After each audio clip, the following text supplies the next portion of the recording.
You are listening to the Cellular Alchemist podcast, and here's your host, Ritu Malhotra.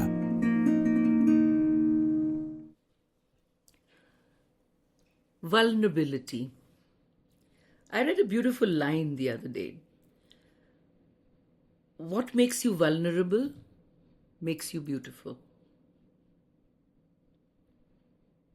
Many years ago, I saw Robin Hood, the movie, and one line is etched in my memory. He meets Marian in the forest, and after a long conversation, he says, "It was nice to see you." And she replies, "It was nice to be seen."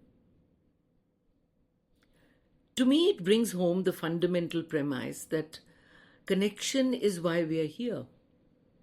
And in order for connection to happen, we have to allow ourselves to be seen. Since we were little, we learned to play pretend, primarily as a means of entertaining ourselves, but also as a survival mechanism. Quite early on in our lives, we learn to pretend that everything is always okay. We are taught that it's not cool to admit our failures and our passions, and instead, we should act invincible, as if nothing ever hurt us, and we try to don this armor of nonchalance. So outside of us, we build up idealized images of ourselves, but secretly, inside, we compare ourselves to idyllic situations and people. I wish I was that. What if I was that? How wonderful to be so and so.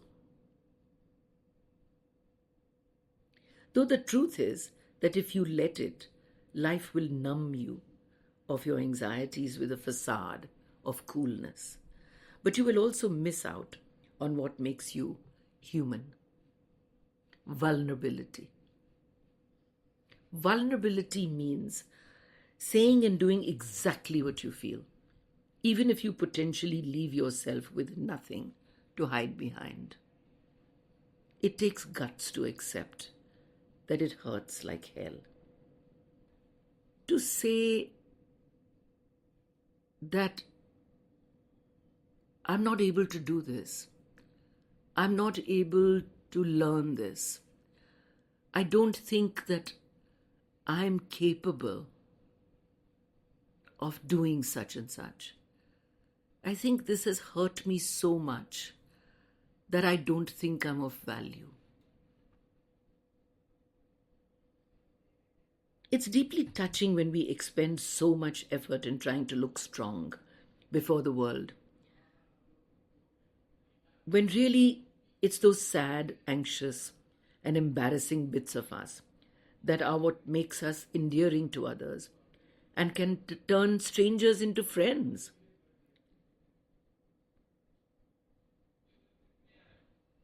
We assume that what makes us likable is our strengths, our accomplishments, and the things that we are proud of.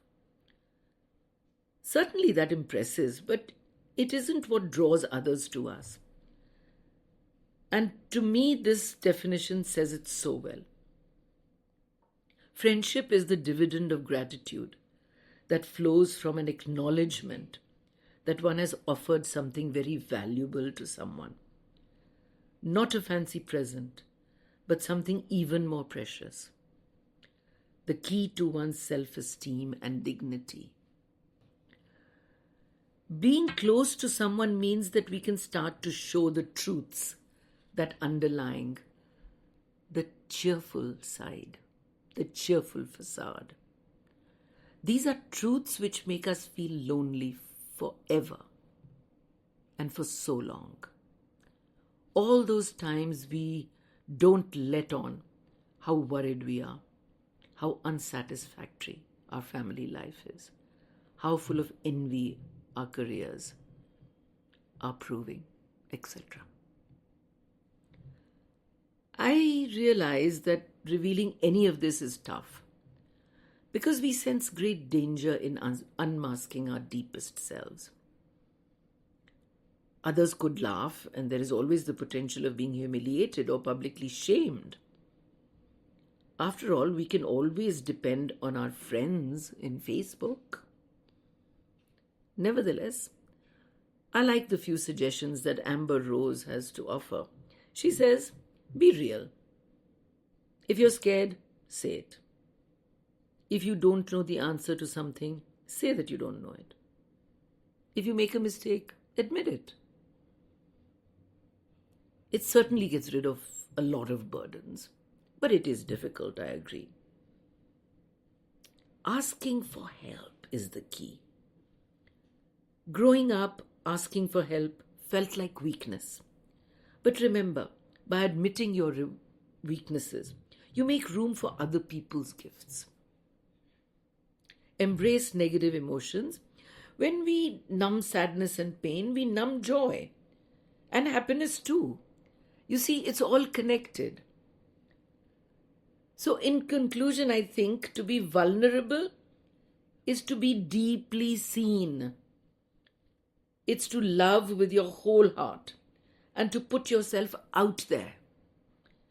To feel vulnerable is to be alive, to exist as your most beautiful self. Let's talk again soon. That was this week's episode for the Cellular Alchemist podcast with spiritual psychologist Ritu Malhotra. Don't forget to follow the podcast and join us next week for yet another episode. Thank you for listening.